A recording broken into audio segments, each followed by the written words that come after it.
कोकणातल्या आंबा उत्पादक शेतकऱ्यांना अनेक समस्यांना तोंड द्यावं लागतं. रोगराई तर पाचवीला पुजलेली आहे. कधी अतिवृष्टी, कधी अति थंडी, कधी वादळ, त्यामुळे बागा उद्ध्वस्त होणं, यामुळं सातत्यानं उत्पादनामध्ये घट होते आणि यातून शेतकरी वाचला तर मग बाजारामध्ये त्याला व्यापाऱ्यांच्याकडून लुटलं जातं. रुमालाखाली हाताच्या पेरावर व्यवहार करणे, शेतकऱ्यांचा ऍडव्हान्स देत असताना त्याला 12% पासून 18% व्याज लावणे, अशा प्रकारची लूट व्यापाऱ्यांच्याकडनं व्हायला लागली. ना कधी बाजार समित्याने लक्ष दिलं, ना कधी सरकारनं लक्ष दिलं. वादळामध्ये आंब्याच्या बागा उद्ध्वस्त झाल्या, पण सरकारनं आंबा उत्पादकाकडे ढुंकून सुद्धा बघितलं नाही. यावर्षी आंब्याचं उत्पादनच नाही आणि मग काढलेलं जे कर्ज आहे ते फेडायचं कसं?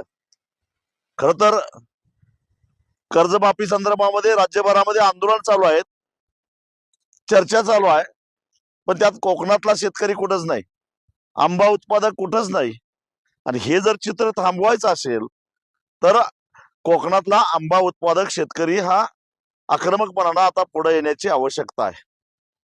2 दिवसापूर्वी मी ऐकलं की कोकणातल्या आंबा उत्पादक शेतकऱ्यांनी आता एकत्रित यायचं ठरवलेलं आहे. देवगडमध्ये आंबा उत्पादकांचा एक मेळावा घ्यायचा आहे.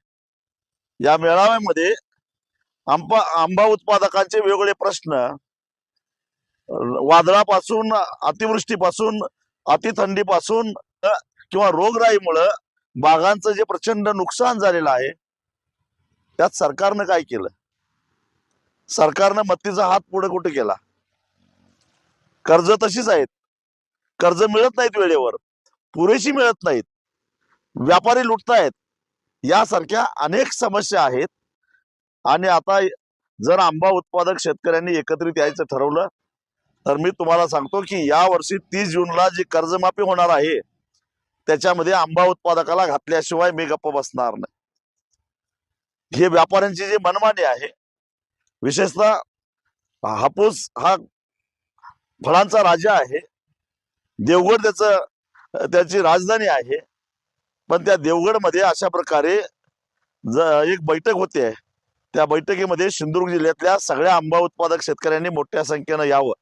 एक लक्षात द्या, तुम्ही जर लढाईची तयारी दाखवला तर छातीचा कोट करून मी आणि माझी स्वाभिमानी शेतकरी संघटना तुमच्या मागे उभा राहायला तयार आहे. मी येतोय 18 तारखेला सकाळी 10 वाजता. आंबा उत्पादकांनो, तुम्ही सगळे मोठ्या संख्येनं देवगडला सकाळी 10 वाजता या, काहीतरी निर्णय घेऊ. या राजकीय नेत्यांच्या भूलतापांना बळी पडून, वेगवेगळ्या पक्षांच्या नादाला लागून आजपर्यंत आपलं बरंच नुकसान झालं. आता एकच लक्ष्य, आंब्याला न्याय. आंब्याला न्याय म्हणजे आंबा उत्पादकांना न्याय. साऱ्या ग्राहकांच्या जिभेवर राज्य करणारा आंबा उत्पादक आज आपली कैफियत घेऊन बसलाय, परंतु त्याचं कुणी ऐकायला तयार नाही. एक लक्षात ठेवा, सीधे उंगली से घी नहीं निकलती, उंगली टेढ़ी करनी पड़ती है. अब वक्त आया है उंगली टेढ़ी करने का.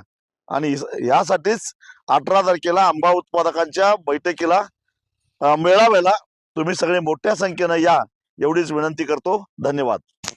समर्थ न्यूज चॅनल यूट्यूबवर सबस्क्राईब करा व बेल आयकॉनवर क्लिक करा आणि रहा अपडेट.